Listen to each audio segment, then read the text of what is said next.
Hello friends. आज हम बात कर लेंगे द इम्पोर्टेंट एपिडेमियोलॉजिकल मेजर्स के बारे में, जो कि है आरआर और एआर। आरआर यानी रिलेटिव रिस्क, एआर यानी एट्रीब्यूटेबल रिस्क। ये दोनों टॉपिक्स मेनली कोहॉर्ट स्टडीज़ और क्लिनिकल ट्रायल्स में यूज़ होते हैं टू एसेस डिसीज रिस्क के बारे में। ये बहुत यूज़फुल होता है। फर्स्ट वाला है हमारा रिलेटिव रिस्क, और रिस्क रेशियो भी बोल देंगे इसको। इसका डेफिनेशन देख लेंगे। It is ratio of probability of an outcome occurring in an exposed group to the probability of the same outcome occurring in an unexposed group. Relative risk यानी risk ratio ये बताता है कि ये एक्सपोज्ड ग्रुप में किसी disease का risk unexposed group के कंपैरिजन में कितना ज़्यादा या कितना कम है। रिस्क एक्सपोज्ड ग्रुप और अनएक्सपोज्ड ग्रुप को दोनों में कंपेयर करता है ये। इसका फॉर्मूला देखेंगे हम। यहाँ पे देखिए formula, incidence in exposed group divided by incidence in unexposed group. ये लिख देंगे हम, एग्जाम्पल के साथ आप समझने वाले हैं हम। सपोज करिए एक स्टडी ने लंग कैंसर के रिस्क का कंपेयर किया। कर लिए लंग कैंसर का स्मोकर्स और नॉन स्मोकर्स में करना पड़ेगा। स्मोकर्स यानी एक्सपोज्ड ग्रुप, नॉन स्मोकर्स यानी अनएक्सपोज्ड ग्रुप। स्मोकर्स कितने हैं? Out of 1000 smokers 50 develop lung cancer, यानी कि 1000 स्मोकर्स में से 50 को डेवलप हुआ। नॉन स्मोकर्स भी हम 1000 लिए, 1000 लिए, उसमें से सिर्फ 5 को डेवलप हुआ lung cancer. Incidence in smokers क्या क्या रहेगा? 50 डिवाइडेड बाई 1000। 50 ने डेवलप किया, 1000 में हम स्टडी करें तो ये 5% आएगा। अगर हम उसको सिंप्लीफाई करेंगे, इसको इंसिडेंस इन नॉन स्मोकर में क्या रहेगा? 5 डिवाइडेड बाई 1000, इसका रहेगा 0.05।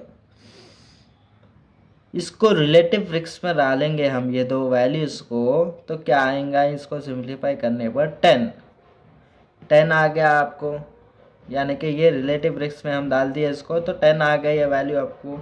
अब इसका मतलब क्या है? रिलेटिव रिस्क का मतलब है स्मोकर्स को लंग कैंसर होने का रिस्क 10 टाइम्स ज़्यादा है compare to non smokers. 10 times ज़्यादा है। स्मोकर्स जो भी ये स्मोकिंग वगैरह करते हैं, सुन लीजिए, जो भी स्मोकिंग करते हैं उनको लंग कैंसर होने में 10 टाइम्स ज़्यादा है जो कि नॉन स्मोकर्स रहते हैं। तो ये तो आ गई हमारी आर वैल्यू, यानी कि रिलेटिव रिस्क की वैल्यू आ गई। इंटरप्रेट भी कर लिए हम के 10 टाइम्स ज़्यादा है स्मोकर्स में लंग कैंसर का प्रेवलेंस। अब आर वैल्यू देखिए अब क्या है, ये 1 आ सकती है या मोर देन 1 या लेस देन 1 आ सकती है। मोर देन 1 तो यहाँ पे हमारे केस में आ चुकी है। 1 और लेस देन 1 क्या है देख लेंगे हम।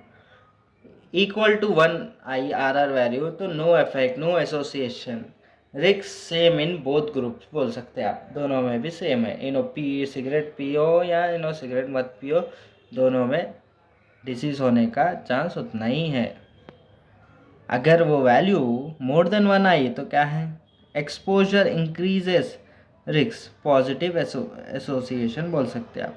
यानी कि अगर वो कुछ काम करेंगे आप या अल्कोहल स्मोकिंग वगैरह, तो उन लोगों में ज़्यादा रहेगा जो नहीं करते हैं उन लोगों के मुकाबले में। अगर वो कम रहा 1 से तो क्या रहेगा कि जो प्रोटेक्टिव इफेक्ट के जैसा काम करता है। एक्सपोजर डिक्रीजेज रिस्क, अगर आप सिगरेट पीएंगे या अल्कोहल पीएंगे तो अभी उन लोगों को कम रहेगा व्हेन कंपेयर टू जो भी वो एक्टिविटी नहीं कर रहे हैं।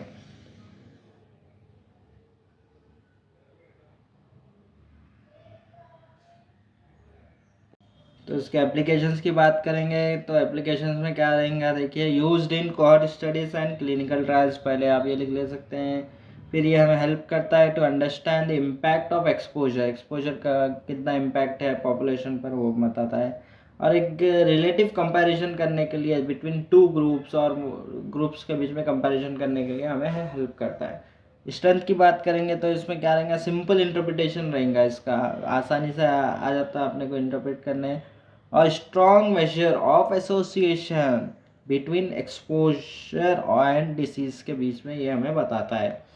लिमिटेशंस की बात करेंगे तो ये एक्चुअल रिस्क को एक्सप्लेन नहीं करता है, और ये कितने पीपल उसके वो हुए वो भी नहीं बताता है, डिसीज से जो भी है वो नहीं बताता है उसके बारे में। तो ये हमारा रिलेटिव रिस्क कंप्लीट हो चुका है। इसके बाद जाते हैं हम एट्रीब्यूटेबल रिस्क यानी कि AR। इसका और एक नाम क्या है, रिस्क डिफरेंस, ये इसका और एक नाम है। AR बताता है कि ये एक्स्ट्रा रिस्क की extent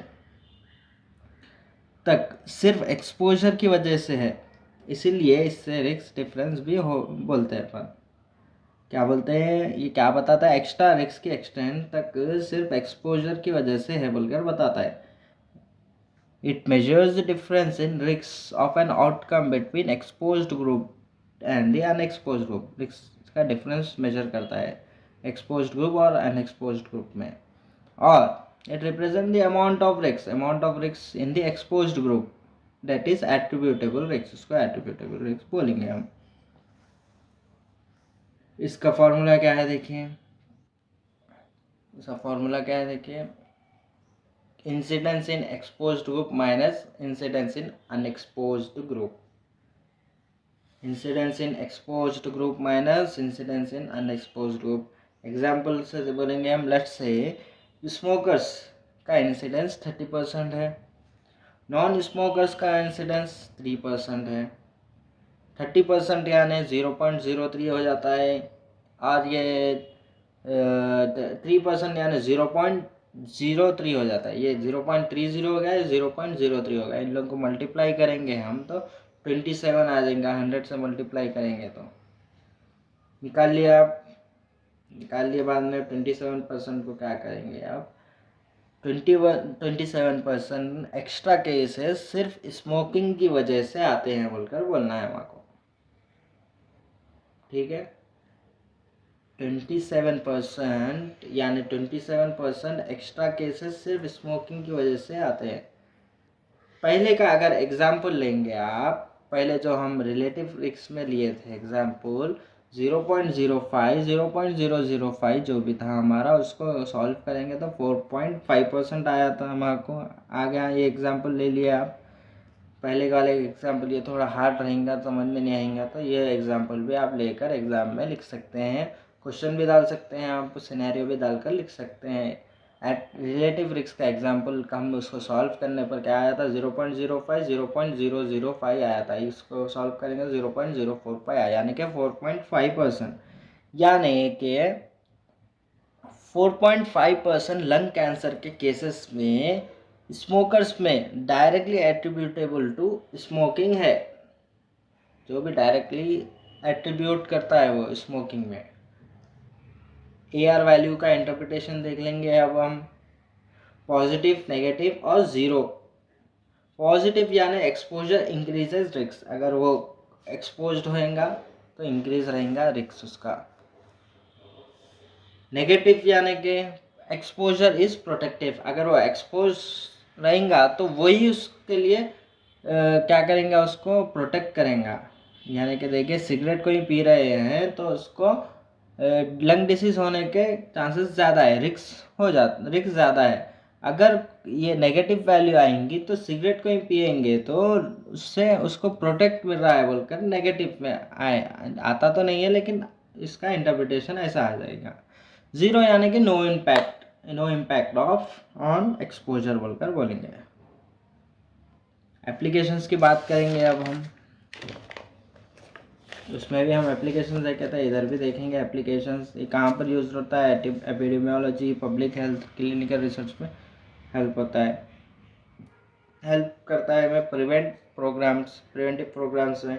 tells us how many cases can be prevented if exposure is removed. अगर हम एक्सपोजर हटा देंगे तो कितने केसेस को हम प्रिवेंट कर सकते हैं होने में। इसके लिमिटेशंस की बात करेंगे तो works only well when with accurate observational data रहेगा तो ये वर्क करेगा। और does not consider multiple risk factors, cannot be generalized if sample size is small।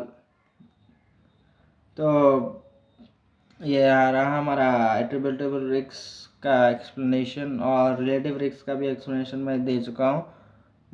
दोनों को कंबाइन कर कर वीडियो आएंगी।